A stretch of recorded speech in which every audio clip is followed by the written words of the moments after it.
Hey, welcome, Oh, friends. We are busy technologying to your benefit, to your good ends, and so I hope that we are ready now that we've finished fiddling with the bits. Take that any way you like. And welcome to the Wiley Hobbit network of Dungeons and Dragons. I would be your host, so to speak, because I have Wiley Hobbit under my face. Right there, you can see it says Wiley Hobbit. So that means me. I am Wiley Hobbit, and Wiley Hobbit means me. Gandalf and I are cousins, so we say a lot of the same shit. Okay, let's go around the horn and stop me from speaking any further. Rue, since you're in good shape right there, why don't you tell us exciting things about your character? my character's named Rushahar, or that's the name he's going by. Is that one He's or two a words? two. Okay, I didn't know if it was like Rushahar or Rue Shahar. I have to admit though, it took me an embarrassingly long time to realize that Rue was actually like matched Andrew. Yeah, Did not that wasn't the totally did plan. not realize that I when I started out. totally thought that was What? on purpose. I thought it was on purpose. You're not nearly as clever as we were giving you credit for. I'm really not. Yeah. Anyway, Rushahar, Changeling Rogue, just announced to his party last time that he's a changeling. Has a past with the Zentarum and is quite stressed right now. Yes, yes. Rue came out to us last episode as being a Indeed. changeling, and it was very exciting. Excellent. All right. Yes. We have a newishly new face ish down here in the bottom right, and he is playing Rance, the fifth level rogue. So why don't you tell us a wee bit about your character, sir? Sweet. Rance is a fifth level rogue swashbuckler. He is a pirate, um, just barely a former pirate by a few months. Maybe by Uh, marriage. Former pirate by um, marriage. Yeah. Former pirate by marriage. His crew was executed by the Zentarim, and now he's got it in for them. And also he's trying to avoid the noose, so he's kind of trying to turn the corner. His pirate name was Rumblood because he's a bit of a booze hound. Rance Rumblood, known on board as Rumblood. Right. Okay. Excellent. Well, I wish you all the best in avoiding the noose. Can I just No, make a note real quick? no news like good news. Trying to escape noose. Okay. Very good. All right. Very nice. Very nice, Mateus. Good to have you. And last, certainly nowhere near least, may he be least in stature for now. He's still not last. Visitorium. Indeed, Visilicious. I'm a vizier. That's a Invisible. visual. That's a visual. There we go. Okay, man, it's gotten all silly up in here. This is the shortest character in the group. Viz is uh, what is he? Oh, he's a fighter. There you go. A rune knight, which is really weird because he's also a fairy that has a towering stature of approximately 18 inches. A So, fairy rune knight. Just yes. put that shizzle in your pipe and light that on fire. And to put that on fire, if anyone doesn't know what a rune knight can do, one of their trademark class abilities is to, if they are smaller than large size, which Viz most certainly is, Yes. they can, for a minute, transmogrify into a large size creature, specifically of their type. So Viz can literally go from about 18 inches tall to almost 18 feet tall. Yes, yes. Transmogrify. That's nice. That's nice. And Yes, if you're Catholic and you're here and you're confused, that's not transubstantiate. that's It's for transmogrify. transfiguration. Yeah, and it's not Transfigure. transfigure. Correct. Yeah. So I That's just right. again trying to keep things clear for at least myself. This is the Calvin and Hobbes transmogrify. Yes, that Yes. transmogrification. Yes. Okay. Absolutely. So you may notice that we are lacking a few of our close, beloved gaming friends. Wisteria, Ronvin, and Fix were unable to join us tonight, and so we've killed off their characters. No, just kidding. They actually wanted to visit the library in Dagger Falls, and yes, there's a library in Dagger Falls. We didn't just make that up. Lord Cormeril has a library in the Lord's Keep, and Cornmeal. so yes, Lord Cornmeal. Fix, Ronvin, and Wisteria are availing themselves of the vast stores of knowledge, wealth, and insight contained therein. So that's what they're up to this episode. The rest of us have a couple of specific scenes in mind, some things that need to be taken care of on the heels of recent events, about which I shall now attempt to explain. So the company, the Iron Phoenix, has discovered a mining operation and summarily ended it. A couple of episodes ago, there were some salt devils. Thank you, Kobold Press, Tome of Beasts. There were some salt devils mining, of all things, salt of the most exquisite quality. And it turns out the party got down under, and they're mining this under Dagger Falls. There is a system of tunnels that connects a few of the buildings underground, but they discovered, they being the party, a secret door out of the westernmost cavern and followed that tunnel downward, and outward from Dagger Falls, probably a mile or two. And they discovered this mining operation, manned currently by a small group of Darrow who had been enslaved by these devils and their hellhounds. The party dispatched all of the evildoers and stole the treasure and the items and things that were accumulated down there, which seems odd, right? Hey, Miss Misery, welcome. Good to see you, friend. Stole is a strong word. Did I say stole? I meant discovered and brought back as evidence. Is what I meant. There we go. Yes. And the treasure. Reappropriated. But they also found a contract between these salt devils, which apparently that's who signed it, because, nobody... Well, actually, Fix can read Infernal, and he did verify that those were the salt devils' signatures. And Wisteria. And Wisteria also, yes, she too speaks Infernal. But they discovered this contract was executed between the salt devils and two agents of the Zentarim. One, Luala Blackhand, who, mysteriously enough, Rue revealed last session, he has connections to. And an R-Dragon, which is a fairly high-level agent within the Zentarim.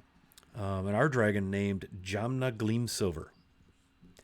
No one seemed to recognize that name. But it turns out, so the Zents are doing a weapons for salt trade business right literally under the very noses of the law-abiding, Lathander-fearing citizens of Dagger Falls, much to the chagrin of the law enforcement arm and the Temple of Lathander. And so the party's been tasked with finding out what on earth is going on. Turns out, Rance works. Oh, Doc Shoulder, holy cow, thank you for your generosity. 5 gift subs. I'm stunned and so happy that we had 5 people to which you could gift them. How nice. Thank you so much, Doc, for that. That'll earn the party 5 plus 2s to take you to a total of 40. Those plus 2s can be used on any D20 roll. So Rance happens to work for the Winding Trail Outfitters, who, it turns out, seems to be the shell or the front for the transport of crates of salt and some sealed crates. And Rance knows this because Rance was recently tasked with delivering crates from the Winding Trail down into the tunnel system, the known tunnel system beneath Dagger Falls, and returning with crates of salt. And when he shared that with the party, he and Wisteria were kind of immediately sort of like, hey, why don't you join our little club? And so our party is once again 6. And they're now trying to understand and investigate what's going on? Who's connected to what? How did this happen? How dark and deep does this run? And so Viz is presently upstairs in the Winding Trail Outfitter. It's a very nice, busy outfitting business just on the outskirts of Dagger Falls. The proprietor is one Asha Tanner, and the party suspects that maybe she's not the innocent, shrewd, hard bargain driving gal that everyone knows and loves. There's more to it. And so Rance went back to work today, and he's presently unloading wagons into the back of the Winding Trail. And Viz is presently in fairy form upstairs, I believe, invisible? No. Are you invisible? No, where are we? Invisibility is not one of my attributes. Okay. I'm just really well hidden. Yeah, well hidden, small. And he's been exploring the upstairs, and he's found an apartment, which is, appears to be Asha Tanner's domicile, and a big workspace where it looks like perhaps she works on weapons, doing weaponsmithing things, and maybe making things to sell in her outfitter business below. And so it is there we will open our scene. One more time, Doc Shoulder, thank you so much for gifting those subs. That is just too kind, too generous. And Doc Shoulder, by the way, was in a recent game we did on Virtual Greyhawk Con that we played in Greyhawk, and there might be an announcement regarding Greyhawk Dungeons and Dragons soon. Does that happen? Might. Maybe. Keep maybe. leaking these little crumbs and nuggets when I really have no business doing so because we don't have our proverbial things together. So let us open our session. Viz, you're upstairs in the second floor of the Winding Trail, flitting about. You've just found a strong box. You managed to rig quite the impressive block and tackle over the beam with a rope, since you're kind of a fairy-sized person and you're not particularly well leveraged when it comes to lifting metal boxes full of wrapped coin. And so tell me, what is it you're doing now that you have this box, this strong box, sitting on a work table, lid flipped open, staring at essentially 12 stacks of gold coin. A quick scan shows there are 20 gold coins in each stack, and 7 stacks of platinum coin, 20 platinum coins in each stack. A fairly hefty haul. Oh, and there's that paper that's in there. If you recall, there was a scroll, if you will, a Zentarim-sponsored get-out-of-jail-free card. Like, if you ever run across the Black Network and find yourself in an unpleasant situation, just whip this here piece of paper out and they will no longer hassle you, type thing. Yeah. And that is what I recall, except for the details of the money. So Viz is looking at this piece of paper and thinking, there's something to all of this. Looking at the money and thinking, yeah, pockets aren't big enough for all that. Looking at the room, it looks entirely too orderly. And so he's going to carefully start messing up the room, moving things around, hiding a few things, putting things in precarious positions, just basically touching everything, making a mess of the order. Not enough to make it just sort of where someone will walk in, heave a sigh, and just say, oh, well, I have to redo all of this, but enough to set someone maybe with ADHD off on a bit. And then once that's finished, he's going to look around at his handiwork. And, this is quickling stuff, but it's not enough. It's really not enough. Coil up the rope, put it back, look at the Big, big. Oh boy, that was a lot of work to get that box up. Be ashamed to have to put it back. It's too much effort. It's right on the edge of that desk too. I think I know someone who'd like that paper though. Maybe a couple people. So I'll take it. Nope. Slips it away, puts it in his pocket, looks at the chest, looks again at his handiwork, looks to see how how it'll work all out. And then with one big shove, pushes it off the desk, crashing into the drawer and the floor below, sending a mess of coins all over the place, at which point he immediately zooms straight up into the rafters and waits for someone to come after that colossal crash. Okay. So let me get this straight. You just knocked over the metal Iron. strongbox full of wrapped coin. Aye. Okay. And Let you me. took the paper first? He took the paper first, yes. Yep. Let me consult the bones and do some bone rolling.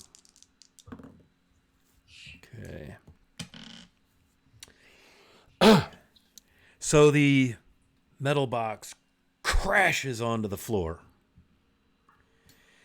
And as it falls off, it turns partially over, and the 19 rolls of coin fall out and hit the wooden floor. Thud, thud, thud, thud. They're 20 gold pieces, 20 platinum pieces per roll. Some of them hit simultaneously, so there's probably a good 9, 10, 11 loud thuds in addition to the clattering of the box whose lid is open. Based on the consultation of me bones, no coin wraps open. It must be nicely wrapped. Yeah. Yeah, but that was pretty loud. Let me just tell you. So let me consult yet a different bone. Yeah. Rance, roll perception as you unload and move stock inside the back half of the outfitter, the winding trail.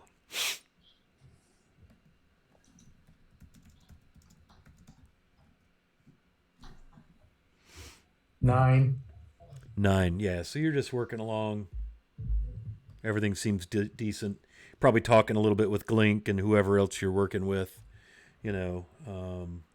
But you do know that Viz was to accompany you and do some sneaking and snooping, but you really, at this point, have no real sense for the progress of that little project. Would that be fair? Yep. Hi ho, hi ho. Okay. And Rue has gone to make his way to the temple. Temple of Lathander. Is that correct? Yeah, we were gonna do a little shopping. Okay. We'll cut to that here in a bit. Okay. So, Viz, as you're up there, you said you went up into the rafters, right? Yep. Yeah. Got a plan. So Got a plan. you hear the sound of feet upon the stairs ascending in your general direction. You see the door to the hallway that is between the two. If you recall, the upstairs of the... Hey, Skagith, thanks for the host, brother. Sure appreciate that, man. You're like clockwork every Monday. Thank you for that, buddy. The upstairs is basically split into two large open areas, and the one large open area is split into a couple of rooms for an apartment. The other side is this big workspace. There's a small little office area, and the rest is just kind of open. And in between those, front to back, is a hallway and a descending staircase. And you hear feet coming up, and the door to the office side is thrown open. And in the doorway stands Asha Tanner, the human. She's wearing very, very, very, very, very nice leather armor. She has at her side a very nice dagger a light crossbow in her hands, and she is training it around the room. And she remains in the doorway. What do you do? So she's alone, She is apparently. she is alone. She's very, if you recall, just a re-description, if you will. She's stocky in the sense that she's quite fit. She's short black hair, blue eyes, probably about 5'10", maybe 150, probably mid-20s. Very, very well built from a physical, soldierish sort of perspective. She looks fierce. Looks fierce. Good. So Biz will wait for a minute. Not a minute, like a few seconds, and sort of rub his hands together very quietly. And in doing so, activates some of his abilities, and away from him, in an altered voice of sorts that doesn't quite sound like him, a low tittering giggle through different corners of the room. And when you say low, describe that for me. Is it in terms of volume or pitch or volume and pitch, but enough to get her attention to look around and realize that something is going on in around the area. Almost a childlike laughter. Okay. She will lower the crossbow. Still hand on the trigger, but she doesn't have it trained. She looks very well trained, very martial, very military. But she hears the voice, and by your description, sounds like a child's voice. And so she lowers and kind of peers in, looking around without entering, even looks up straight above her, kind of peeking before she gets her upper body in. What is your position? I was toward the middle of the room, hiding in the darkness above in and around the rafters, just being as motionless and unseen as possible. Okay. Roll me a stealth, if you would. And do you have any special cool things that enable you to super hide, or is it basically a stealth roll? It's just basically a stealth roll. Let me just double check something here. Excellent. No, that's not going to do it. And yes, the upper end of the room is quite shadowy, as it is the morning, and the sun is not full and high in the sky. All of that.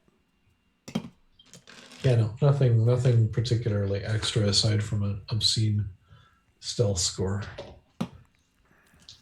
That's a 25. Okay, yeah. So you feel that you are well concealed. Seems good.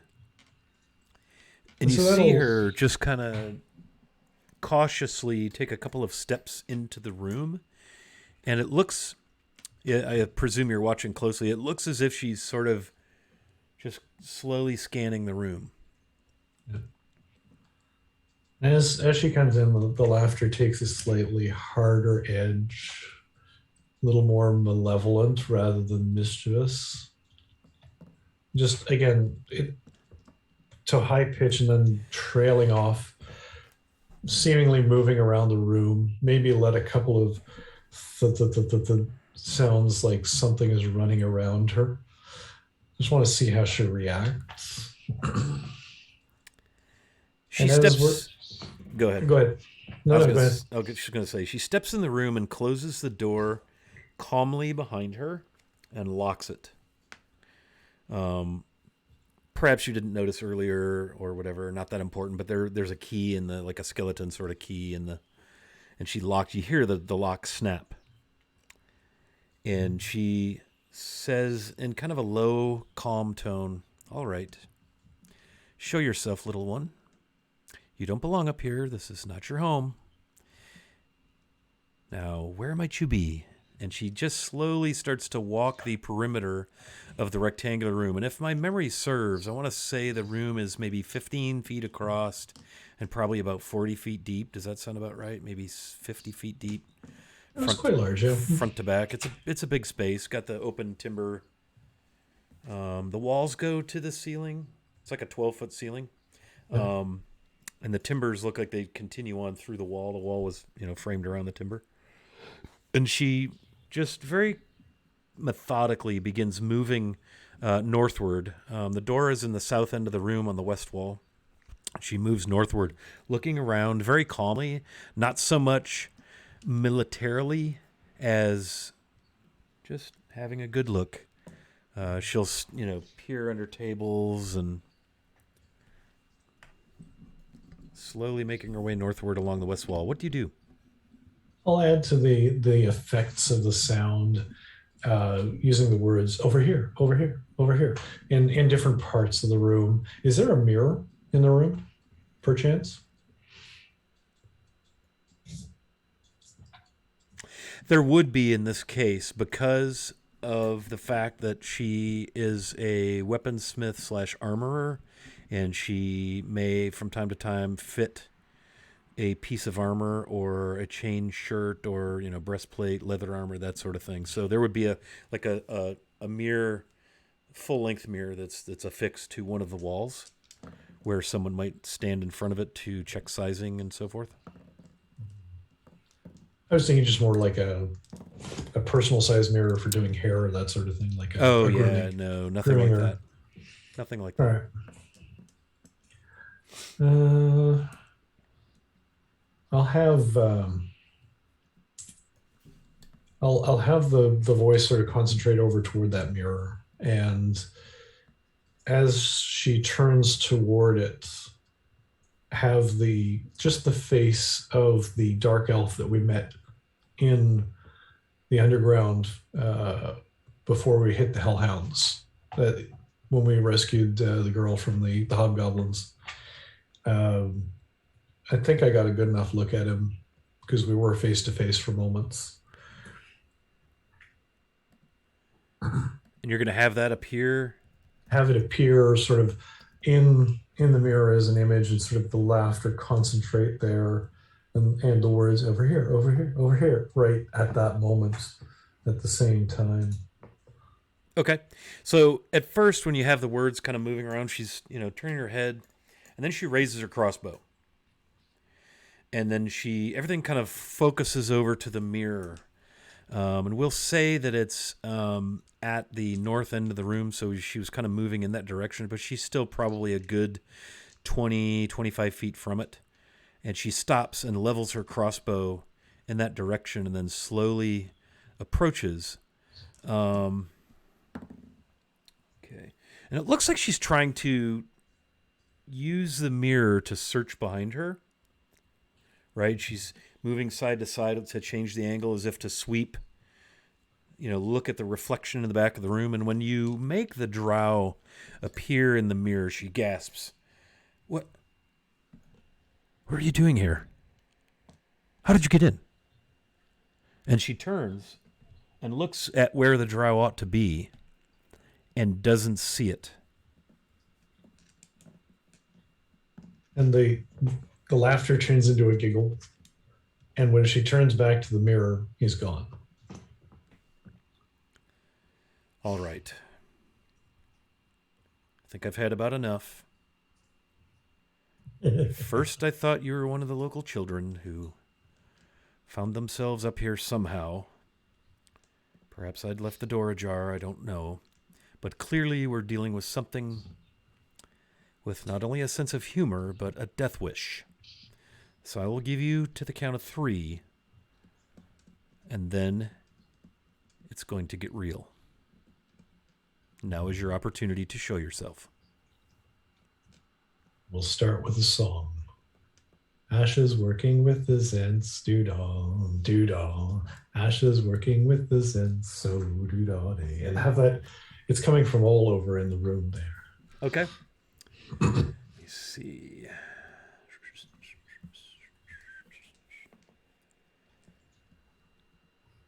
She doesn't respond, but she just looks around kind of sullenly. And you how close are you watching her? I mean, are you just like zoned in on her? Are you also scanning the room? Scanning the room a bit, but mostly zoned in on her to see what her actions are, and mostly to see if she's noticed where I am hopefully not.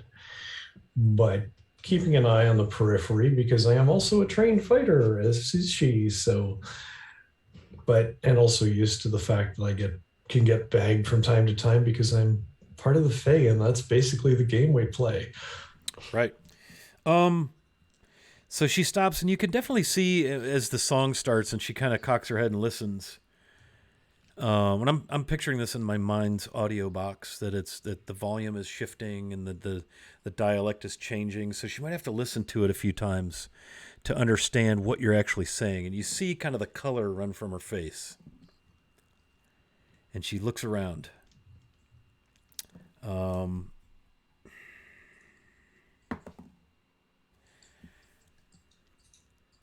She even looks to the ceiling. This lady, you're watching her, she's no fool, and she's clearly got some training and not being taken unawares and so forth, but she does not see you. Or if she does, she's not letting on. Right. And this is what this is doing is coming more and more now to a bit of a crescendo. It's very soft, it's very tittery, but it's getting more persistent and relevant to just trying to drive her to distraction, to break that veneer of the trained fighter. To, I mean, and this is old hat for Faye. It's the sort of the tease torture of trying to get someone to crack under the pressure of secrets are revealed, the almost insane noises that are being made, the inability to find what they're looking for, the source. It's just everywhere. It's nowhere, and either he's looking for her to possibly either leave or just break down. Okay.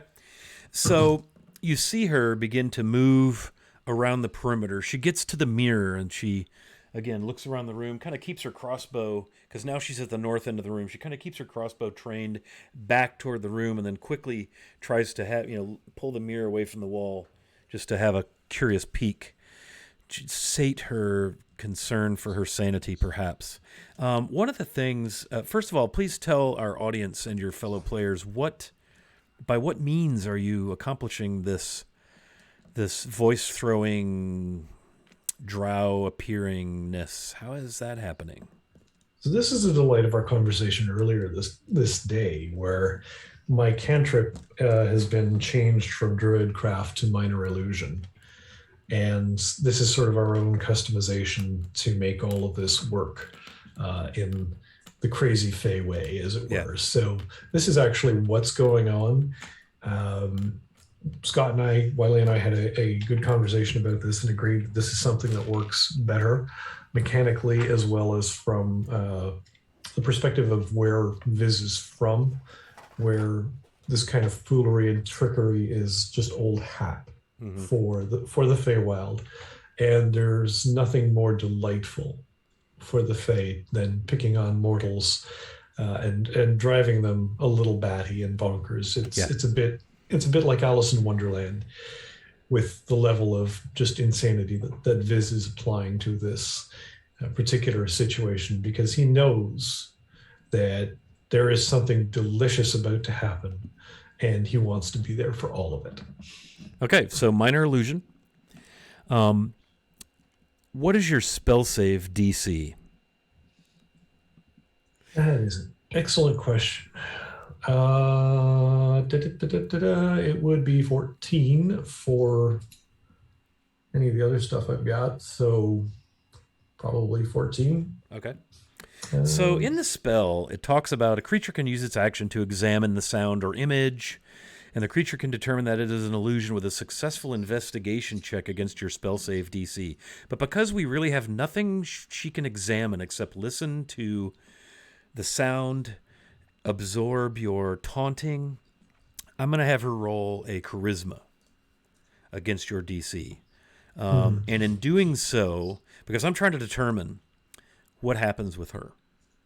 So you see her looking around, becoming a little bit more urgent.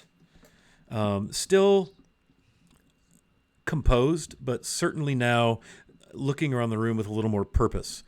She walks along the north wall and then takes a right turn and starts down the east wall, and she's moving her crossbow around, looking into the ceiling, trying to perceive what is happening.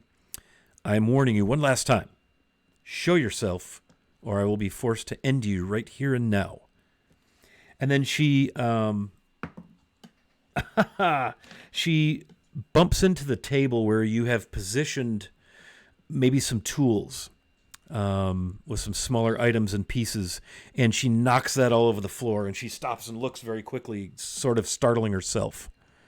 And she looks with this look on her face like, now, I don't leave my tools on the edge of the table. You could see her sanity or her self-doubt start to peel back a little bit as she looks around and continues working her way around the perimeter. She'll look under the table, leaning down and keeping her light crossbow trained, and works her way all the way around to the office and stops at the end of the table when she sees the strongbox on the floor and the coin rolls having rolled all over in that area.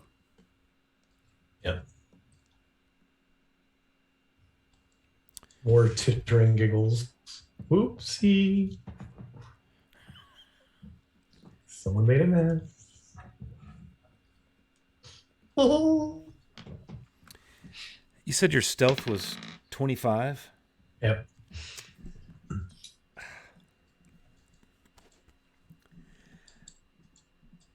Perception is wisdom, right? Yeah. It is. Yeah, she can't get there from here. I just rolled a 20. And she can't see you with that roll. She stops, looks around. Who are you? What do you want? Clearly you have me at a disadvantage. Leave town. Go back to your Zens. Why would I leave town? And I don't have any Zents. The Zentarum are not mine to have. You're working with them. Again, the voice is just everywhere and nowhere. It's still with the giggling, and it's just one of those things that's happening right now. She crouches down with the crossbow in hand, still looking around the room, and begins to, lean forward, grabbing the rolled coin and putting it into setting the strongbox back on its bottom and stuffing the rolled coin until she has to lean under the table to fetch one of the rolls that rolled under there. And she gets that all squared away, slams the box down, closes it, picks it up quite easily, and takes it over to where it was. I believe it was in a cavity in the floor, if I'm not mistaken, that you had discovered and unlocked. Am I correct? I think it was in a. Oh, it was in a drawer. It was in a drawer. Yeah, it was almost perfectly fit down into a drawer. It was very hard to get, so you rigged a rope through the handle over the beams, and she stops when she gets to the drawer and sees the rope hanging there. No, I took that back. Oh, did you? I did. I coiled it back up. Okay. Yeah. Okay. Yep. Okay. So she looks around, slides the strongbox back down into the drawer, and then stops. Through this collection of the coin, because I came in through the window, which is still open, as far as I know, would she have been distracted enough by my estimation for me to make my way through the rafters toward that window and get out? I would make you roll another stealth roll if you decide to move at this point. And I've rolled her radar is on super detect mode. And she's been looking in the ceiling. And I'm going to stand on my 21. So you got to, basically now you have a DC 21 to stealth your way over the window without her seeing you. I rolled a 16 and I have a +8, so that's 24. Okay. She stops as she lowers it into the drawer, and before she pushes the drawer closed, I don't know if you're making your way, she says, Where is it? If you think that little scroll means I'm working with the Zentarum, and she kind of laughs. If you think that's what that means, you're sadly mistaken, and you just best watch yourself. I don't take lightly accusations like that. And she looks around the room thinking she'll catch you behind her or moving about. I'm long out the window at this point. Long out the window. Okay. Then I will not reveal to you what happens next in that room because you are no longer there. Well, that's life. Okay. If you would be so honored to accept an inspiration for that little bit, I think you should have one. I think that was well deserved. Well played, sir. So where do you go when you egress the upper story of the winding trail? You come out that window, you see a couple of carts, coming in the road toward Dagger Falls. You see a couple of soldiers walking watch down the road. There's a few people out. It's a typical morning in Dagger Falls. It was, if memory serves, I think it was rather hazy or foggy, heavy mist. And that has just begun to start to burn a little bit. So it's still fairly misty. Well, Viz will take advantage of the mist and fly high and look for a place in Dagger Falls where there's trees, because he likes trees, and where people congregate, particularly caravanners or travelers. Like there's usually a common area that they come to rest and then figure out where they're going to get their bearings from, or maybe their caravanners are collecting their people to get ready to go out for the morning and so forth. And he's just going to hang around and nestle up into a tree, maybe find a piece of fruit or something if it's a fruit tree, and observe and people watch at this point and wait for someone he knows to come by. You're muted there. Sorry, I was eating some almonds. Didn't want to crunch into the mic. I'd just inhale them and gag to death instead.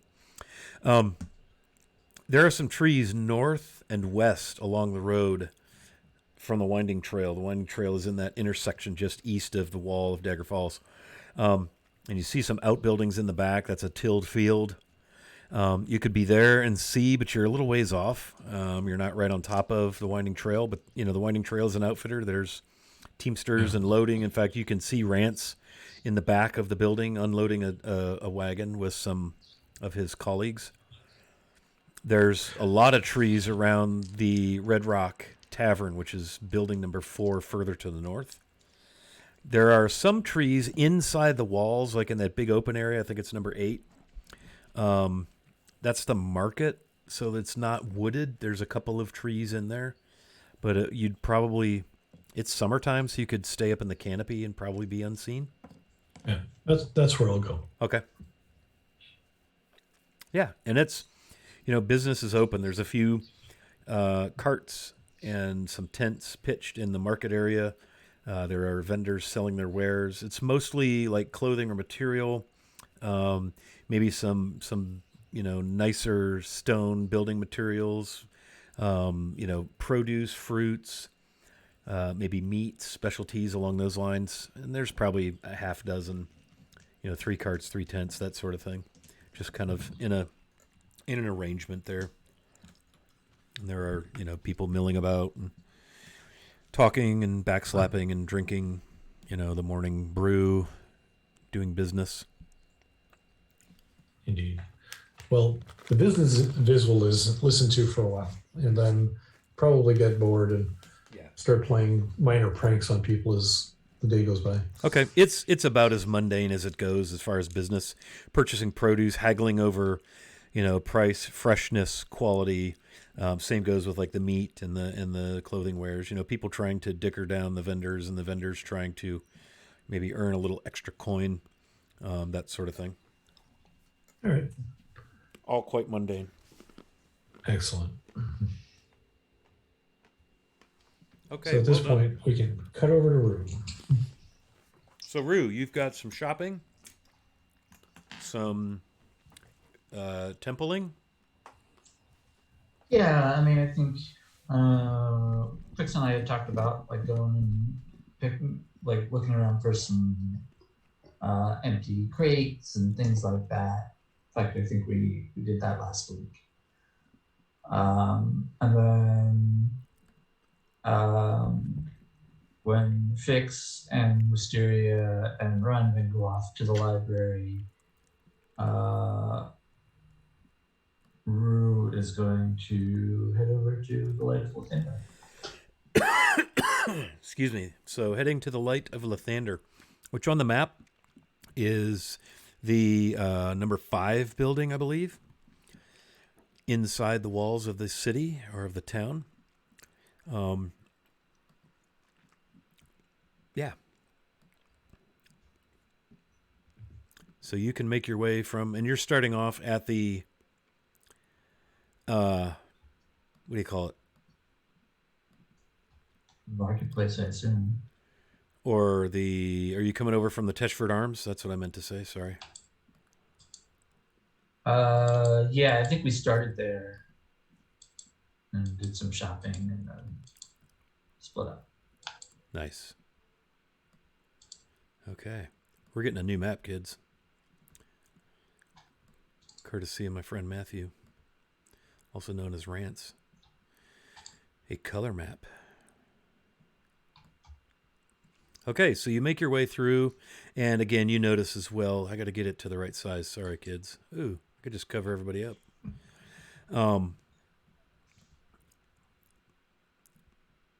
you make your way through town. It's the typical hustly bustly morning type of deal. Um, okay, so I'm guessing nobody can see my cursor, but yeah, so you make your way to the Temple of Lathander, and it's in the eastern second aisle of buildings from the eastern wall, and it's the northernmost building before the little street that runs northwest to southeast, south of the collection of buildings that touch that northern wall. It's the rectangular north-south oriented. Looks like it might even have a curl of smoke emanating from the chimney in the north end, and that is the Temple of Lathander, affectionately known as Lathander's Light. And so you make your way there. Mhm. Very well. You're greeted at the entryway with a smile and a sort of a genuflection from one of the robed priests who recognizes you from your previous visits. Ah, yes, Rue, is it? Welcome. Good to see you again. May the light of Lathander bless your paths. Thank you. May I help you? Um, Who kind of like hesitates and just, I think maybe I'd like to just go in and pray a little bit. Oh, of course, yes. That would be lovely. Um, Let me show you to the sanctuary. And he leads you through a couple of hallways. And again, if you recall, it's a clean, well kept, very Spartan, very clean stone floors like stone tile. All of the furnishings are bare, nice, light toned wood, nothing fancy. There are a few, holy symbols or perhaps sconces with radiant light, signifying the holy symbol of Lathander here and there. And he leads you into the sanctuary. Please avail yourself the quiet and tranquility. The Morning Lord's grace is upon you here. You'll be safe and As I was undisturbed. as I was walking through, did I see anyone that I recognized? Like um, the paladin or yeah, Morning Lord.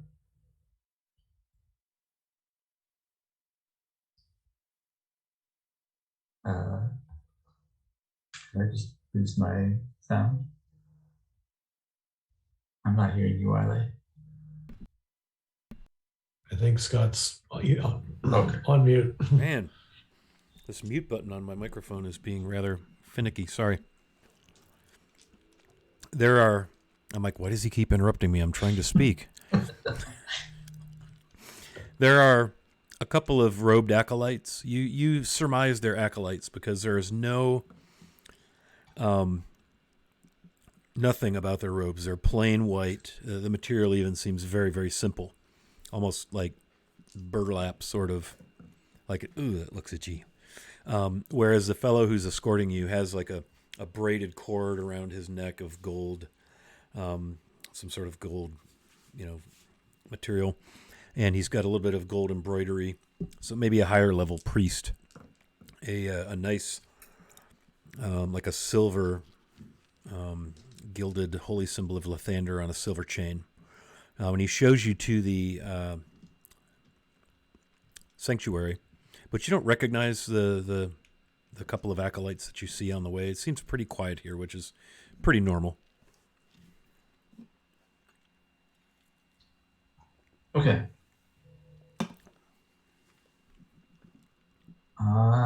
Yeah, I think we're just gonna sit for a while.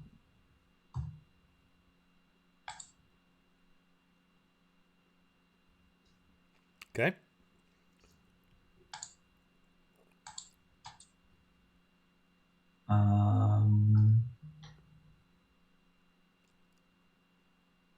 Is there anyone else in the sanctuary?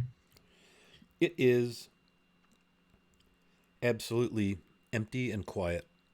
There is a censer or like a brazier, but very small, of incense and one of presumably holy water upon the altar. The incense is burning. There are some candles here and there.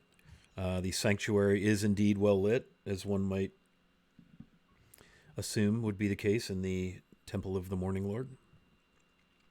But other than that, you are the only person in here.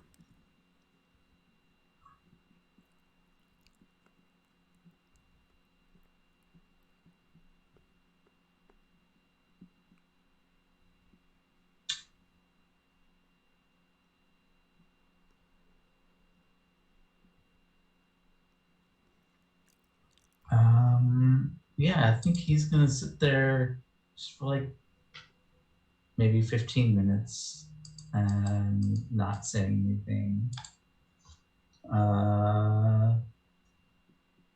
And then he's just gonna get up and turn to leave. Okay.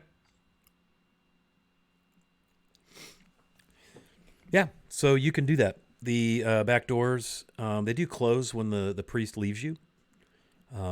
There are windows at the back of church that look into the sanctuary, and again, there are a number of rows of benches.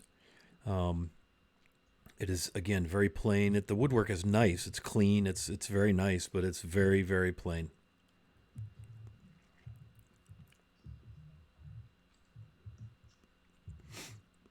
So you're going to exit the sanctuary? Yeah. Mm-hmm. Okay. What next?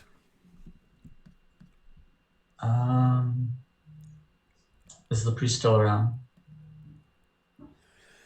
You can probably retrace your steps back to the entrance and probably find him there.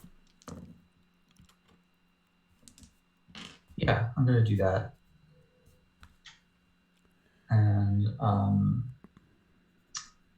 sorry, I hate to bother you, but is there any way, is Lady Tiffin around? He doesn't regard you for a second. It's like he's writing something, got his quill, scratch, on some paper. Almost Oh, like yes. Indiana Jones. My apologies. I hope you found peace and whatever it was you were seeking in the sanctuary of the Morning Lord. Yes, she is probably here. If you wish to wait, I could see about fetching her for you to speak with her if she's free. If you wouldn't mind. Very well. I have a seat and he motions to some benches. Yes, have a seat. I am Gillum, and I will go fetch Miss Tiffin and see if she's available. Thank you, Gil. Very well. And he vanishes down the hallway. And we'll go sit where he indicated. Okay. There is a wash basin with the appropriate supply, maybe some nice white towels, some simple soap, maybe a rinse basin, like an indoor fountain well, pumpy sort of arrangement that's over a stone inset bowl that would drain down beneath the room you're in. There's actually a covered stone, like crockery stone, beverage container with something in it. There's some simple wooden mugs. There's a pitcher of water. Just looks like a welcoming little reception area. There's a mural on one wall showing a beautiful sunrise over these like rolling hill, bucolic, pastoral site farms things.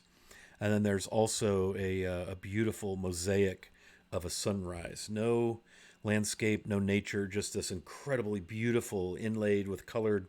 Some are solid stones, some are opaque, some are like transparent glass colored, beautiful little mosaic depicting this incredible sunrise. And it seems as if it's radiating light into the waiting area. It's almost breathtaking, if you will.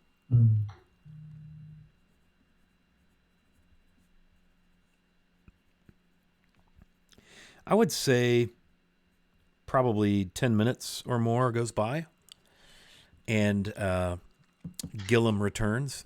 Yes, Master Rue. Tiffin is in a discussion with someone, but if you can wait another 5 or 10 minutes, she should be available for you to meet with her. Of course, that's fine. Very well. Please avail yourself. We have coffee and, of course, water.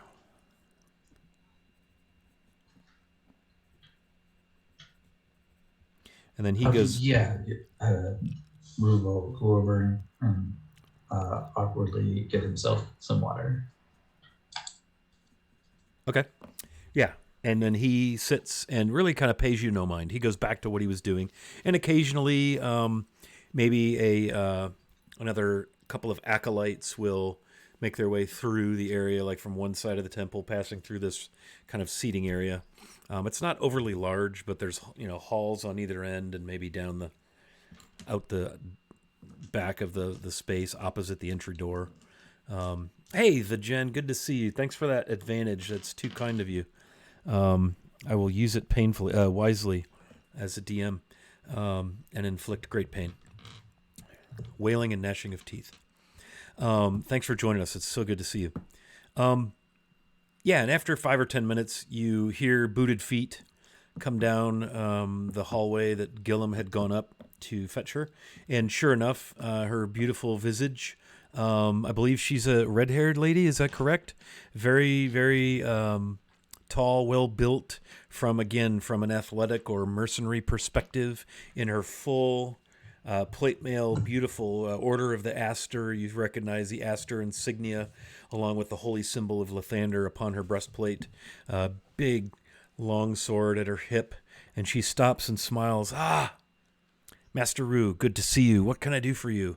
And she offers a leather gauntleted hand. Yeah, Rue will stand and shake her hand. I was wondering if you have a few minutes, if we could go somewhere and talk a little bit. Yes, of course. As a matter of spiritual nature, do we need to pray or more consultative? She smiles. More on the spiritual side of things. Very well. Let us find a small chapel space then, and we might pray together. Isn't that what you said? Yes. Okay. That would be Sorry. excellent. Blank there for a second. Very well. Please with me. And she motions you up the hallway at the back of the room, opposite the entryway door, and you go deeper into the temple itself. There's a lot of natural light in here through skylights, which is odd for most buildings. Skylights aren't usually a thing, but here in the Temple of Lathander, they like their sunshine. And so it is that the building is pretty well lit in the hallways. And there's a doorway here and a doorway there. A couple of them are open. You see like what looks to be like a library and maybe a small sitting room, maybe for contemplation, meeting space. And she leads you into a little bit larger sitting room, something that might accommodate, like it has a rectangular table that might accommodate six. There's a small fireplace at one end, ample sunlight pouring in windows on either side. It seems to be a little bit of a peninsula off the main building. She closes the door, big, heavy wooden door. Yes, please make yourself comfortable. Would you like anything to drink? Or are you hungry? We could certainly feed you. I'm fine, thank you. Very well. Well, what can I help you with? River is actually still standing and, in fact, pacing a little bit. She watches you very curiously.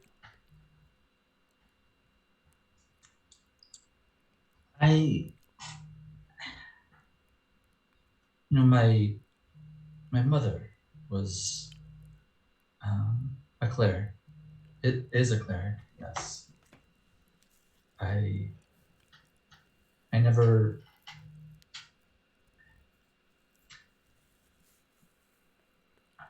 I don't really know much about religion. She left when I was young. But lately, I've been feeling, wouldn't say quite lost, but I feel like I don't trust my judgment in terms of what to fight for,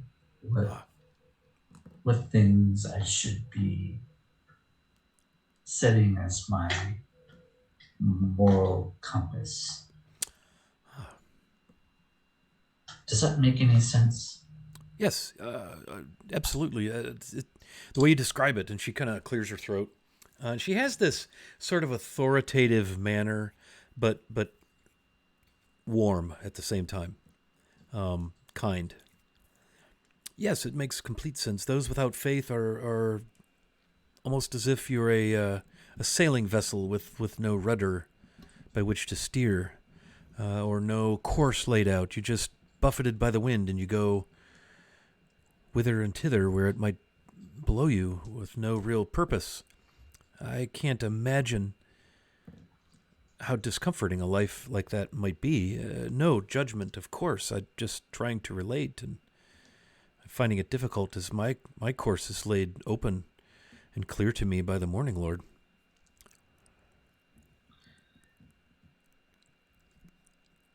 Yes. Do you wish to have direction? A moral compass, a North Star, if you will?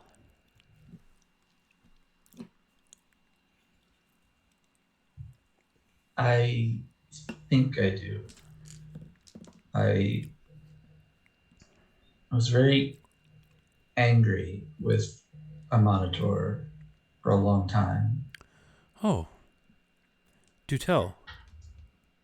Because my mother left. And so it's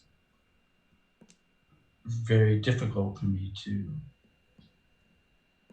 embrace such a path again. But we've been accomplishing some pretty difficult things in the service of Lord Cormeril. Yes, you have. A monitor, you say? Yes. He can be most severe, most unforgiving should you violate his tenets or stray from that which his priests demand of you. Very, very unforgiving. So he can be hard to reconcile yourself to. But he has his purpose. He does. And honestly,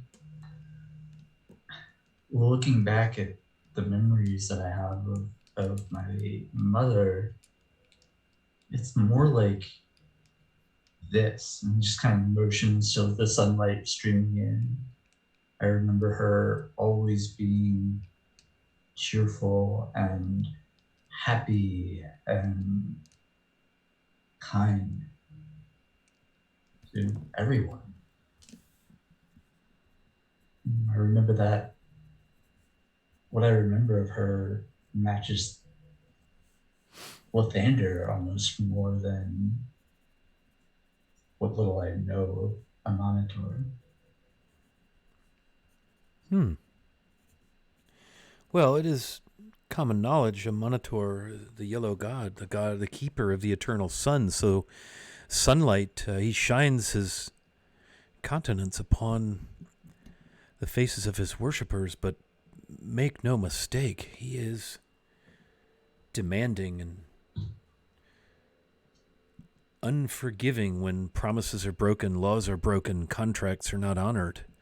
It is his way, and he believes it is the way. Where Lathander more focused on love and goodness, birth, renewal. They do share that in common. A Monitor has come and gone like the sun and the moon. Come and gone, reborn, but yet his law is constant. And the fact that he will always return is constant. Where Lathander is as much about warmth and kindness as he is about forgiveness and starting over. And so people find Lathander to be a much more forgiving god of renewal, of birth, rebirth. Monitor is much more cut and dry. Do those descriptions, either of those, suit your mother's way, one more than the other, as you recall?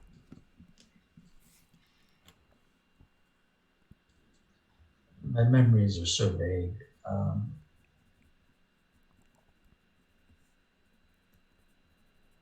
Renewal, though, that speaks to me. I want to become a better person than I am, and I don't know how to do that. How would one go about, I guess, learning about a monitor? I mean, one like me, I'm no scholar. I'm not one that's going to sit around likely and meditate, but I would like to find some way of seeking guidance from a monitor in whatever way is going to make sense. I mean,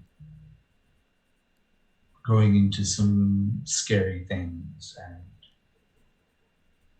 things of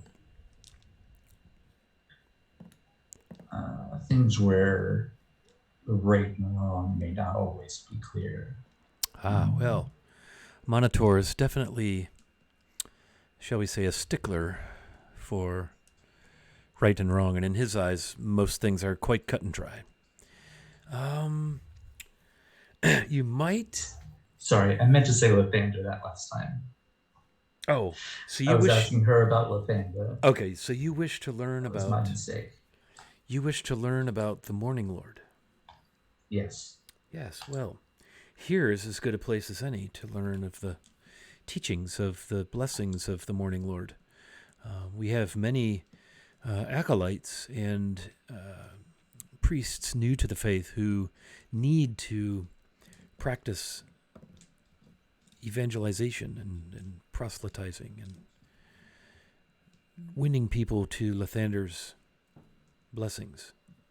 Perhaps some time spent with some of them, they could answer your questions, teach you a prayer or two, pray with you. I will certainly pray for you. But a willing and open mind is really all you need to make a beginning. And if it's forgiveness you seek,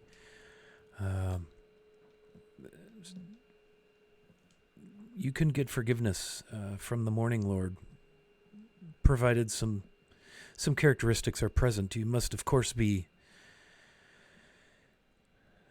willing to fully divulge anything you wish to be forgiven with one of us, if only for the purpose of hearing yourself take responsibility and seeing your part in things.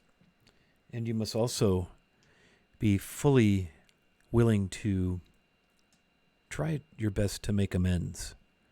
Rebirth is not an erasure. It is rather a full amendment of one's soul and intention. And so if it is forgiveness, honest, good to goodness forgiveness you seek, it can be had. You're just kind of nodding slowly.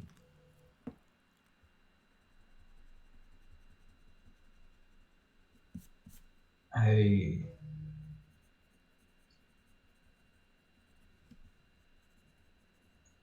think maybe starting with learning a prayer or coming in from time to time to learn from someone would be a good place to start.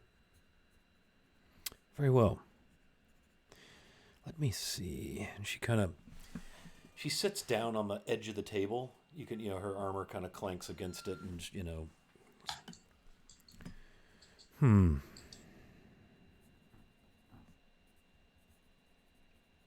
Let's try this. How about a daily prayer, perhaps a bit of meditation where you just simply sit and listen. Try to focus your mind upon the light and love of the Morning Lord as you listen. But the prayer, I suggest, if it's forgiveness and understanding you seek, perhaps ask Lathander for his blessing and guidance. Something most gracious Morning Lord, please cast upon me your blessings of light and understanding. Illuminate my path. Help me to see more clearly the differences between that which is right and that which is wrong.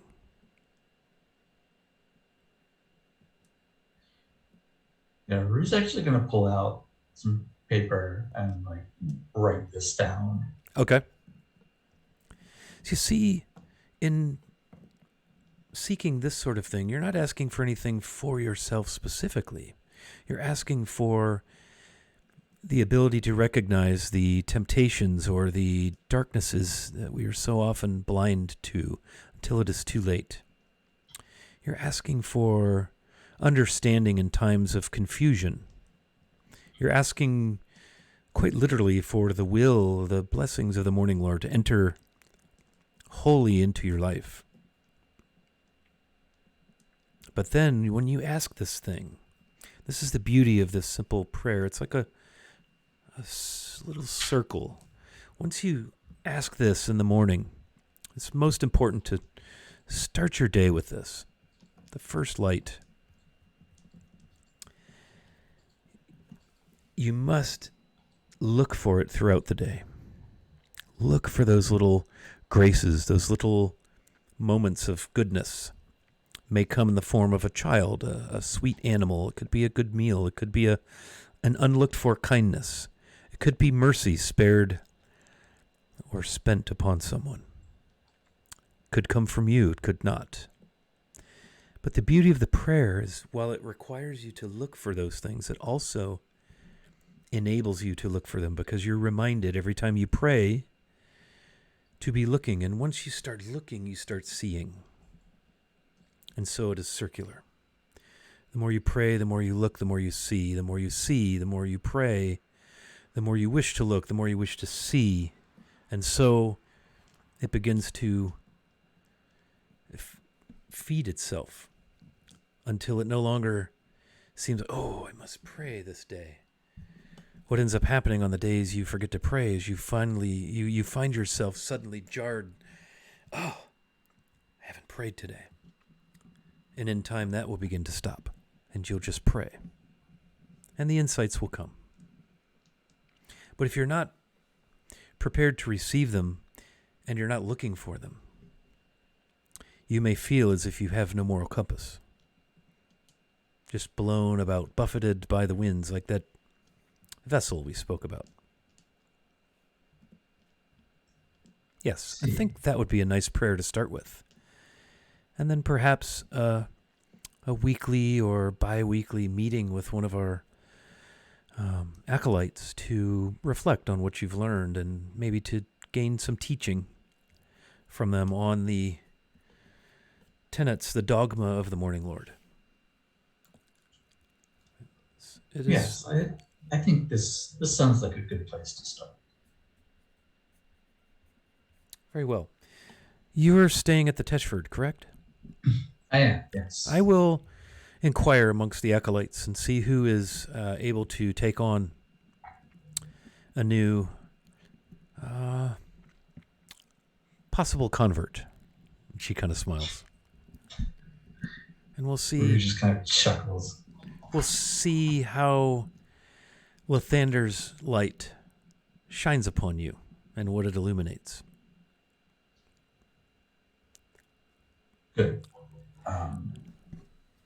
Yes, thank you. I really appreciate your time.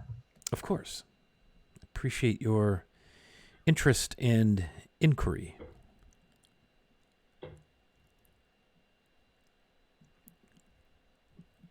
Well, I should go and meet back up with my friends. Yes, of course. Very well. I will send message to the Teshford as to the name of the acolyte you can inquire with when you return. Feel free to visit any time, use the sanctuary for prayer, but also know that you need not be within these walls, within this sacred space, to attempt to avail yourself the blessings and the wisdom of Lathander. That much I know. She kind of smiles. Very well. She offers her gauntleted hand. Yeah, we will shake it again. Yeah, a very firm grip. And she pulls the door open. Thank you for your curiosity, your interest. I know it will serve you well in one way or another. I'm sure it will. We will eagerly head out. Okay, very nice. I think that you as well have earned an inspiration for your inquiry into the ways of the Morning Lord. Heck yeah. Thank you.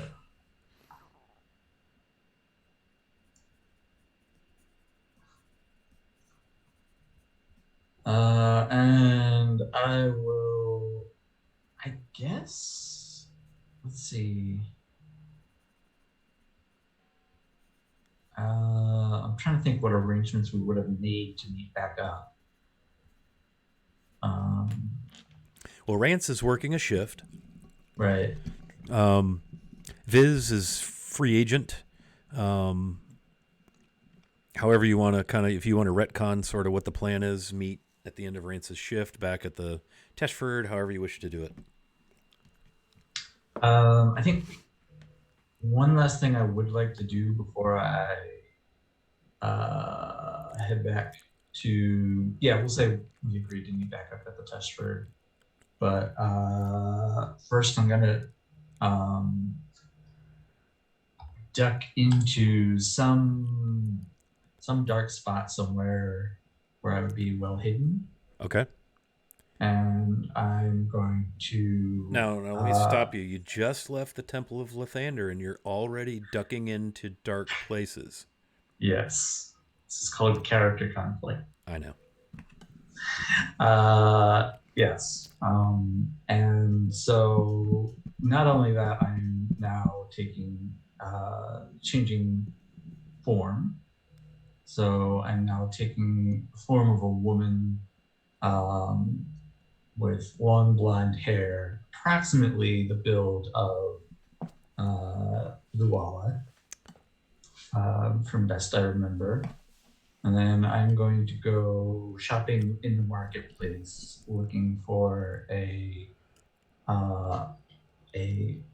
long black floor-length cloak. Ah, yes. Okay. Yeah, there is a clothier vendor in the who has a tent in the marketplace, and there is also, a clothing kind of provisioner, not so much outfitter. Are you looking for a leather cloak? Is this like a dark cloak a la Zentarum? The dark cloth. Alazunzer. Yeah. Okay. Yeah. Your best bet is probably the tent guy. Yeah. Okay. They don't sell too much Zentarum fashion permanently in Dagger Falls as a matter of an actual retail outlet. Yeah. Okay. Yeah, I'll head there. Okay. Yes. So there is it's and it is, it's got the merchant's name, Delavar Goldmane Clothier. And there is an oddly dressed but very fancily dressed, kind of like the curled up toed sort of boots. Think almost like Turkish sort of pantaloons, very satiny, silky, blousey top. You can't really see their waist, because the draping of the fabric, it's hard to get their frame. Very, very, very long white hair braided, falls down their back, and it's a male about 6'4", rather slender, has a curved, I believe it's a Kopesh at his side. Delavar what did I say? Goldmane? Goldmane. Yes. And he steps up. Oh, yes, how are you? Welcome to my tent. And he kind of chuckles. Yes, hi. I'm looking for a cloak. I'm just passing through, and I need to buy. Looking around, do I see anything like what? There's all manner. There's for? fancy clothes, traveler's clothes, very, very utilitarian, worky sort of things. There are cloaks, robes. It's a pretty significant amount of stuff on various hanging contraptions, easy to get in and look at. Oh, yes. Are you looking for something for the road, or is this more for a formal occasion? What may I help you with, dear? Yes, this is looking for a traveling cloak. Something dark colored. Maybe something. I'll just point to something like what I'm looking for. Thing like this that would fit me. Ah, yes, of course. It would look very fetching on you. Yes. Would you like to try it on? And he kind of puts an arm around you, maybe a little creepily. He's in your space beside you. He smells fragrant and wonderful, but not familiar. He doesn't smell sweet. He doesn't smell savory. He doesn't smell vinegary or winey. It's very much some sort of spice, and you're kind of like, damn, that's nice, but what is that? Yeah, she'll giggle a little bit as he throws his arm around her. Oh, yes, I have a mirror over here. You may certainly try any of these on. I have a number of cloaks. Yes. How long would you like it to be? Some folks like to hide their feet entirely. This will be for outdoor wear mostly? Yes, outdoor. Yeah, I think it would be good to be floor length. Very well, yes. Plain black, or would you like some decoration with your couture? think plain black is for Yes, very well. Okay. serious. Hooded, of course, yes. Yes, please. Very well. Good to keep the weather out of his lovely hair, yes. Very good. Let's see.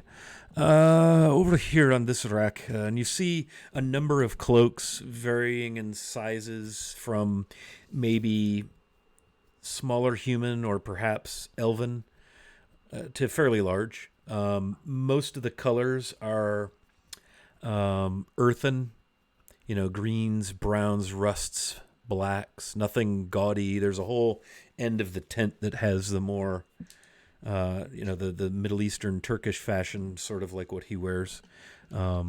Yes, I think something from here will do. And he pulls a couple off and begins to hold them up to you. And he presses one against your shoulders above your chests. Very firmly, very matter-of-factly, begins to kind of fluff it out and drape it a little bit. This one is a little big, I think. We wish to know a bit about who you are, shall I say. Female versus male, yes? Not too revealing, certainly not like garbage container over you. This will actually do perfect. Ah, very well. Would you like to try it on? See in the reflecting mirror there, yes? Sure. Very good. I will leave you to it then. I will go away and let you. Hey, Cannibal, thanks for those bits, my friend. Good to see you, man. Golly, P.S. Medger in the house. Very, very nice. Excellent. Glad to have some new faces. Yes, please use the reflecting mirror there and just come get me when you are ready. And he wanders over to the entry-exit end of the tent for strategic positioning should you turn out to be some sort of scalawag. I will try it on and make sure it seems of an appropriate fit that I think the model would wear. Yeah, it's fine. It's got a nice hood on it that it would actually come past all of your facial features. Your head would be back in the hood a little bit if you wished it to be. Very nice corded ties that you feel like you could tie them and it would stay tied and they're not going to fray. It looks like the ends have actually been fired a bit so as to melt together and not all come unwound. It's of excellent quality, but it's not like finery. It's a nicely made, you tug on the seams here and there. Nothing pops or tears. It's just a nicely made, solid, dark cloak. Perfect. And it is black as black gets. Yeah. I'm actually going to keep it on and then, approach the clothier and say, "This will do perfectly." What do I do?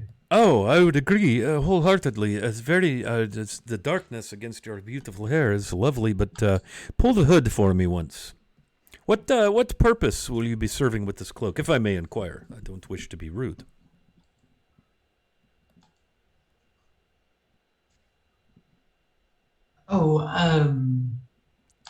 I'm attending actually a funeral in the next town.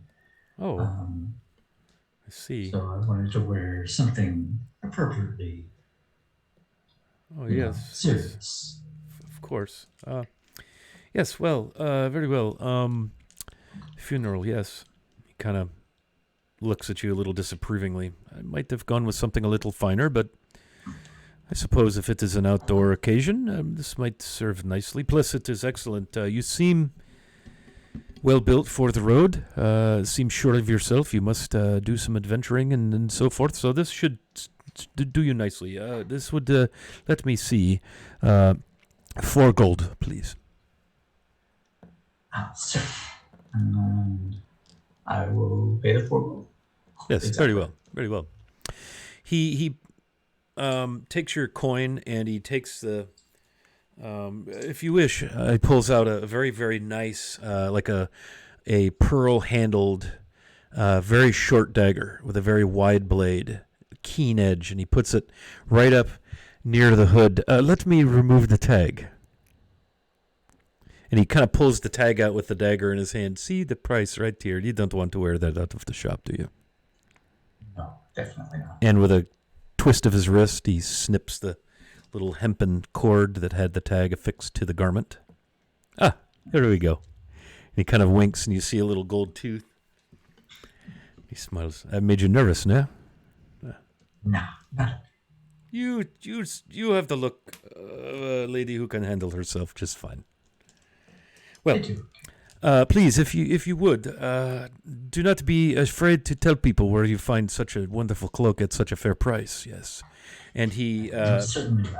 presses into your hand something of a business card. It's a very, very thick parchment stock, and it's got some gold, probably not real gold, but some sort of embossing and foiling on it, and it says Dalelands clothier,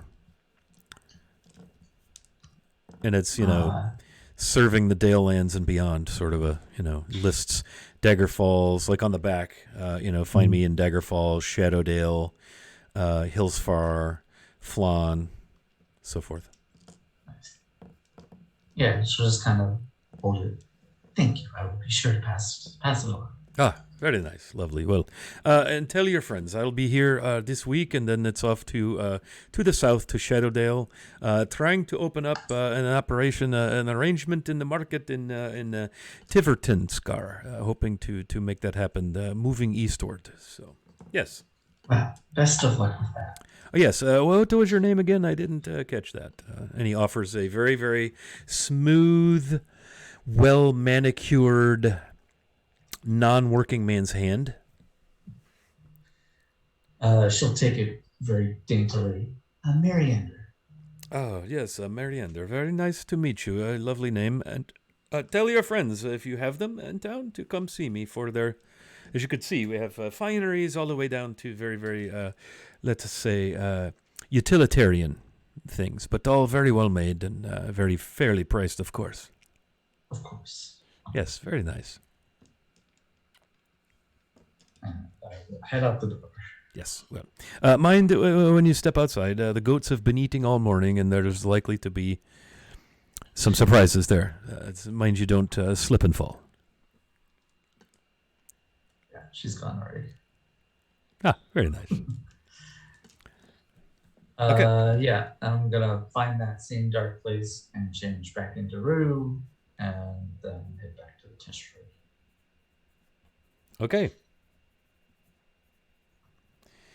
So you head back to the Teshford. You've spent a couple of hours in town. Rance, how's the workday going, my friend? What time is it? I gotta believe it's probably lunchtime. I don't know if you work full days or what your shifts are like. That's certainly your decision, however you like it to be. But yeah, you got in there pretty early, and they usually lunch around 10:30 or 11 because you start 6:30, 7 a.m. in the summertime. Okay. So,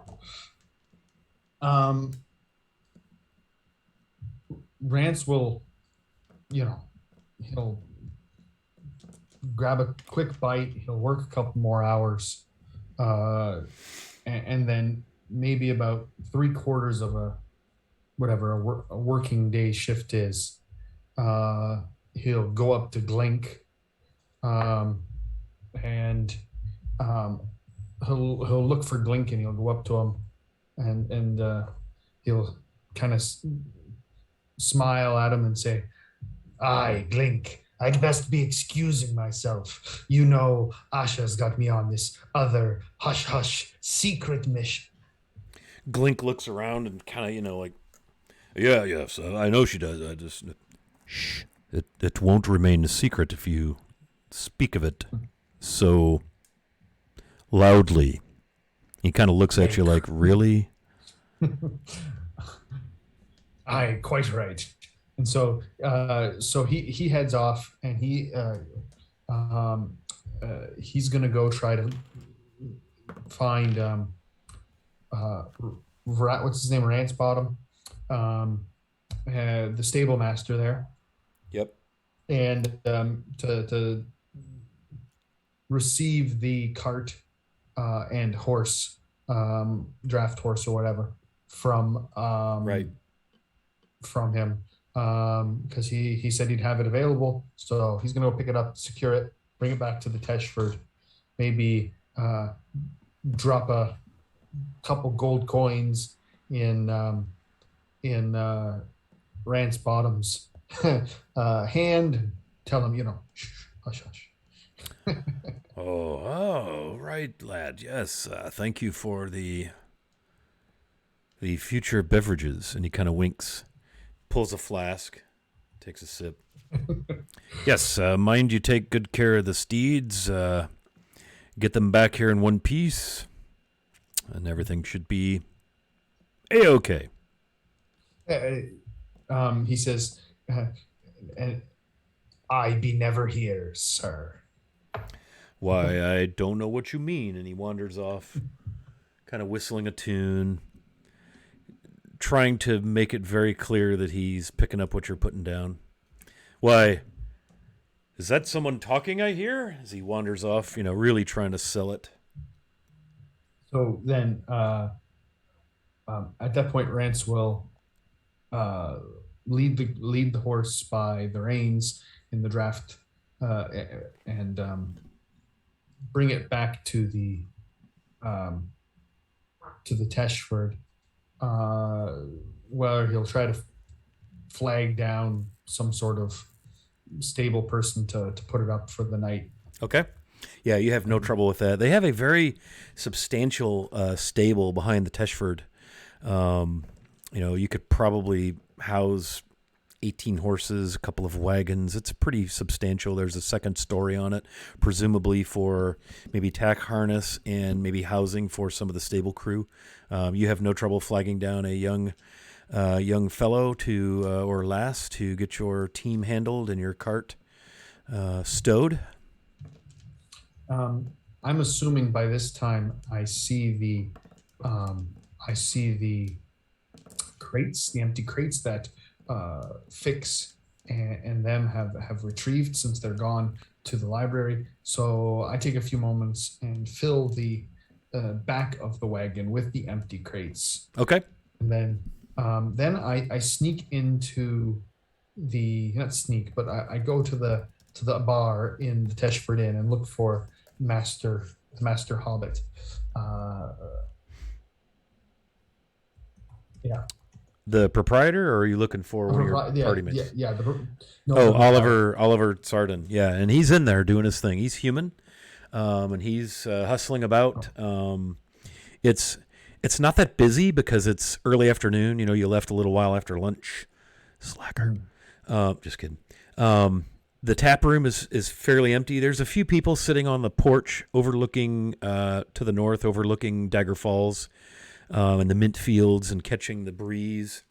It's just such an interesting arrangement. Dagger Falls is there, as you can see on the map, west of the Teshford, which is across the river from the town.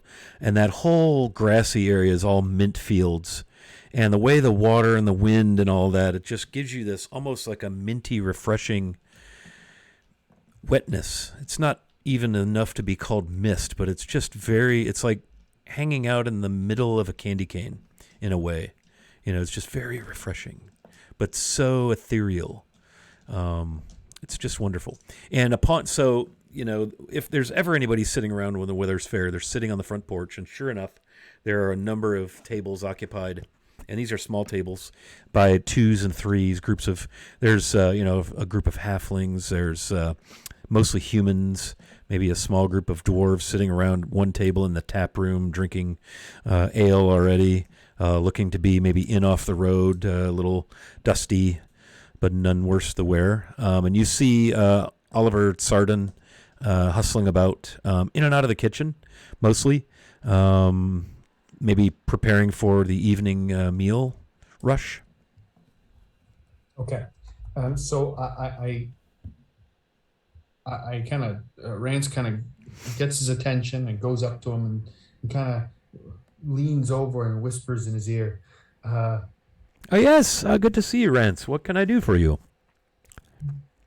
Do you be having any empty bottles? Oh. I have need of few of them. And he hands you a sack of 100 gold. He smirks. Boy. I mean, I'm a vintner. If it's bottles you need, it's bottles I have. But surely, 100 gold. That's a mighty. Do you need anything in those bottles? That's a mighty large sum for some empty bottles. How many do you need? The gold, the coin is for a hush coin. If you catch me meaning, sir. There be a cart out with a draft horse in the stables, filled with crates. I need to be filling them for a trip that I have coming up. I see. I'll have my boys see to it that each one of those crates is full of bottles. Ye be a gentleman and a scholar. Do you need any water in the bottles? Maybe for, just to make sure the crates have the proper heft. Aye, that'd be a good idea. Very well. It can be swilled too. That'd be fine. Don't need to be wasted good water now. There might be, say, a extra bottle full of rum under the wagon seat, should you need it. You be mighty kind, sir. Consider it done. When do you set off on your trip? I have to be consulting with me mates, but it could be as early as the morning. We're not quite sure yet. Well, yes, then we'll get right to it and see to it that wagon is ready whenever you need it. I thank you. And he smiles, and before you know it, that bag is off the counter, and he is turned and headed into the back. Hey, the real long shot. Thanks for bouncing in, man. Good to see you. Have a great week. Have a great night. Okay. Rue, you said you went back to the Teshford. What, are you in your room? Are you in the tap room on the porch enjoying the minty breeze? I think I am in the tap room, and I am watching the comers and goers, particularly looking for anyone that would appear to be of Zentaran persuasion. Can you run that by me again real quick? Sorry. I'm looking for Zins. You're looking for Zents. Yeah, you don't see anything that looks remotely close to a Zentarum sword arm thug, what have you. Okay. The coast is apparently clear. Okay, then I'm just drinking some mint tea and trying to be very nonchalant. Okay. Are you inside or outside? Inside. Okay. So I would presume that you see the scene that just occurred between Rance and Oliver Sardon.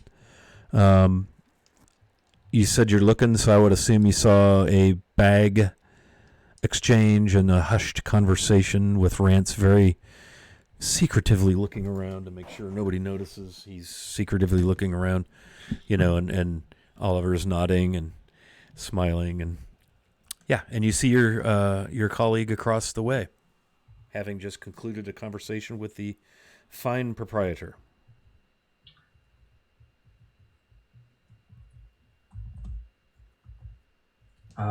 Yeah, I will, as he turns to go, I will wave Rance. Aye, Rue, how did you make out this day? It was a good day. We were able to get a few crates for the trip. How was your shift? Is probably the more important question. The shift itself be uneventful. I have secured a wagon and a cart for our trip. I I tried not to be too subtle. Gotta give the bandits a heads up, you know. Got to make sure they know we're on our way. Words need to leak out. Good call. So, be there any bandit spies in the town? They know we be leaving. Excellent. Hopefully the news will spread far and wide.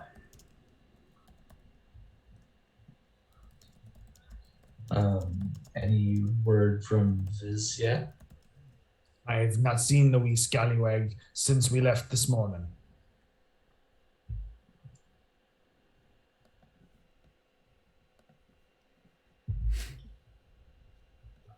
So tell me, you mentioned wanting revenge on the Zens, yes?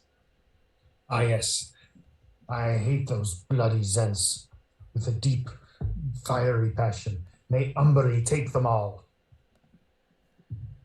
Why is that? What's your story with them? This be needing rum. So he waves a hand for to get a glass of rum or something. Yes, the double doors kind of swing in the middle of the bar, and a halfling barrels out a young lass. Aye, what will it be? Rum and plenty of it. Ah, very well. Be right back then. And she scampers back in there and vanishes.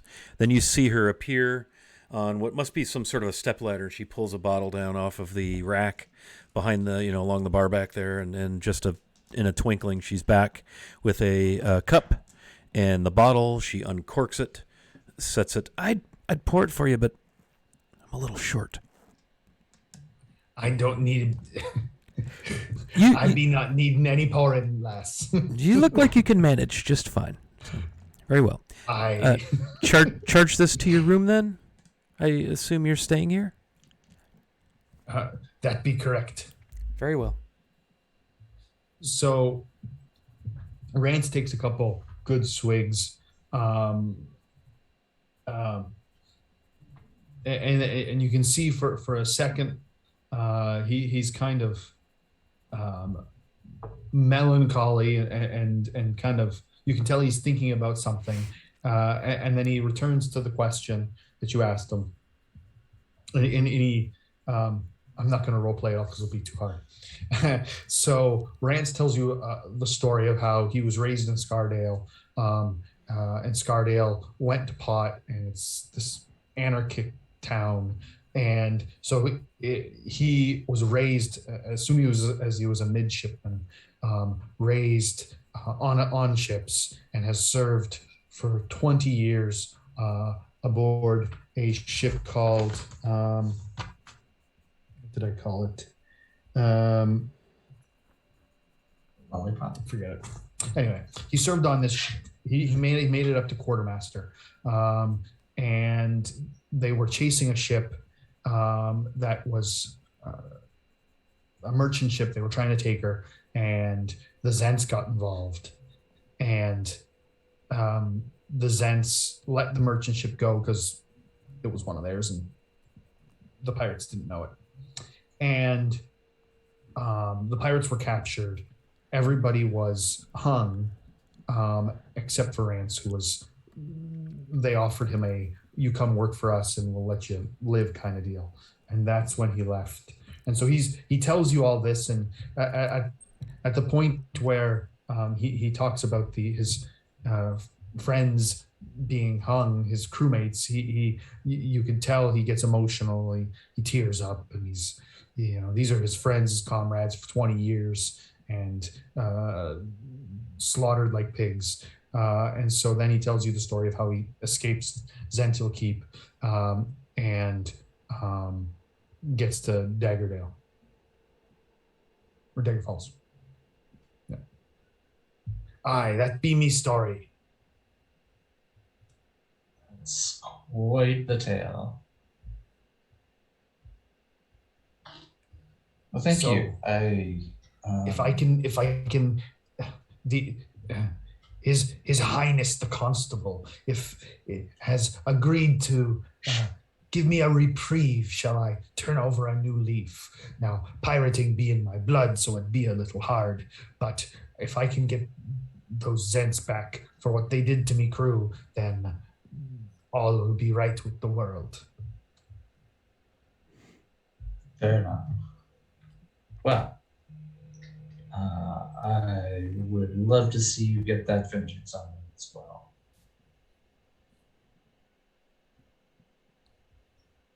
And yeah, Rue will raise a glass and say, "To the downfall of the Saints."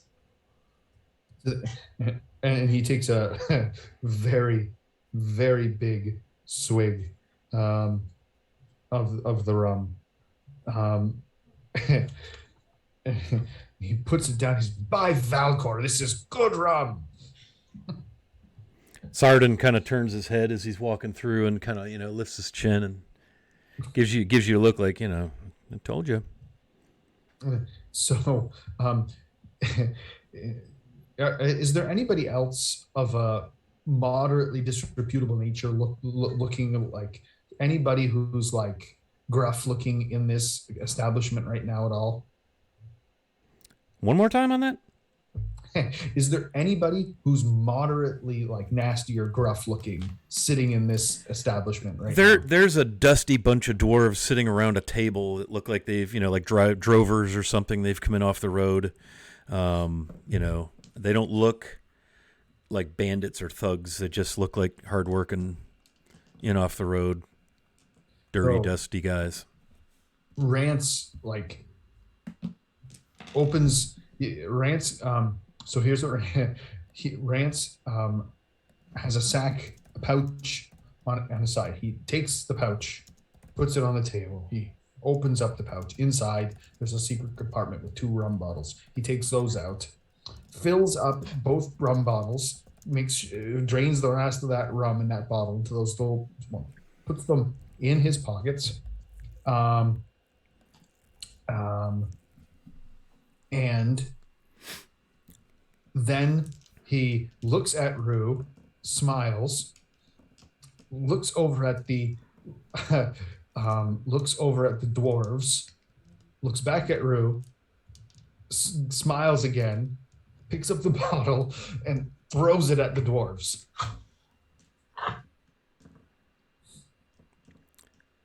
Okay. Are you attempting to hit one of the dwarves, or are you aiming for their table? They're kind of seated at a circular table. They've got the tankards going, all that stuff. Table. Rance is looking to start a bar fight. And Okay. you said Viz was bad. Yeah, so it And crashes. Rance pauses and makes sure he can't see Ronvin anywhere. Yeah. It crashes into the midst of the table, knocking tankards and ale, and the dwarves are on their feet at once, turned, whirling. "Aye, boy, what you thinking throwing that bottle over our way?" And the group starts to make their way toward you. Yeah, and Rue also turns and looks at him like, "What are you doing?" And Rance looks over and says, "Your mothers were bilge rats, and your fathers smelt of grog. You need to not be drinking that swill. You need to be drinking good pirate rum." They kind of look at each other, and then the word grog kind of registers, and they, mutter and begin coming over to you, loosening daggers and walking with purpose. I'll give you the opportunity to roll initiative. Rue, what is your reaction in this? Yeah, he's looking at Rance for an explanation, but he's going for his swords too. Oh, no swords. No, this is just a bar fight. He's. If they're pulling weapons, then he's gonna. They're throwing. Are they pulling weapons? They've loosened daggers. Their hands are at their hips. They're pissed. You just insulted them and threw a bunch of shit on their table, and maybe most importantly, spilt their ale. There are 7 of them. One looks stupid. One keeps sneezing. One has passed out and fallen over backwards in his chair, apparently sleeping. Just kidding. If I have chance before initiative, I'm going to pull out a small pouch and say, "Listen, my apologies, friends. He's had a bit too much of the rum. Here, next few rounds are on me," and toss it in their direction, and then grab Rance and try to pull him out of the room. They come kind of circle you two because it's like 7 of them and 2 of you, and they smell bad. And they smell bad.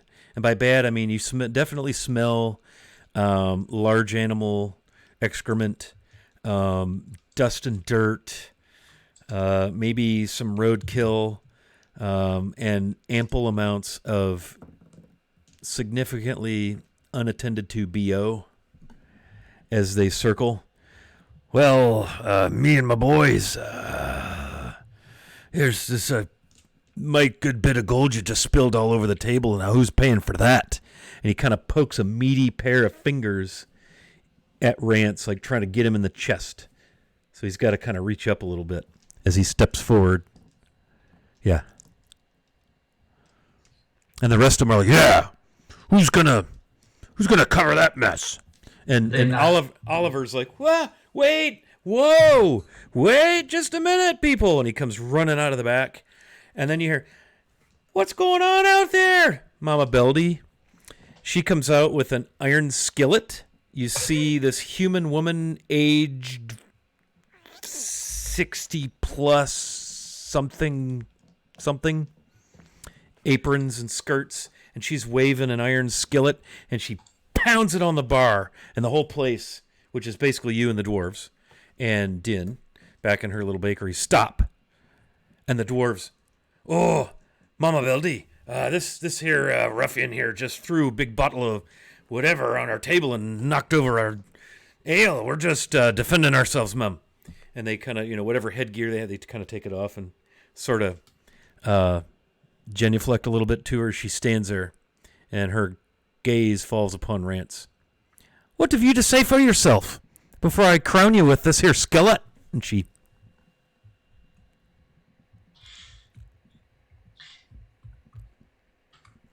Rance, just looking for a bit of fisticuffs there, lass. Aye, name's Mama Beldy. She walks right up to you, nose to nose. She has to look up. There be no fisticuffs here, laddie. Am I clear? Clear as the sea, Mum. And I rolled a 19 on the die for intimidation. And given the bad breath, the couple of scars, the unkempt hair, the smell of rancid raw meat soaked into her apron from butchery 2 days ago, the size and heat emanating from the iron skillet, and the grease dripping down her hand, apparently not scalding her. You feel, I don't know if you want to roll some kind of a charisma roll to maybe not be intimidated, but you're feeling at the moment like you might be wearing this skillet shortly. Rance knows when to back down from a fight. He knows when he's outgunned. And so he opens up his pouch, drops out another 100 gold, and says, I'd be sorry for the trouble. Sometimes me old ways get the better of me. Hey, well then. She kind of clears her throat. And you notice she's close enough that it appears she has a little bit of a beard. Maybe a little mustache. Those stray sort of older, careworn Aunt Bunny sort of, facial things going on there. And she lowers the skillet and grabs the bag. Mind that you don't, because next time you'll get no warning. You'll just feel me skillet. And she whacks it on the table for good measure on the flat side, right on the table. grease kind of spatters, and it's pretty warm. And the dwarves all kind of, and they just turn around and go back to their table, start cleaning up. Oliver Rance will stands. just sit down and just be like, "What the heck?" Oh no, Rue's got him by the shirt and is pulling him out. Oliver steps up. I think that about covers the fisticuffs. Those dwarves, you would have had your hands filled, but that woman, you don't want any part of that. Good decision, boy.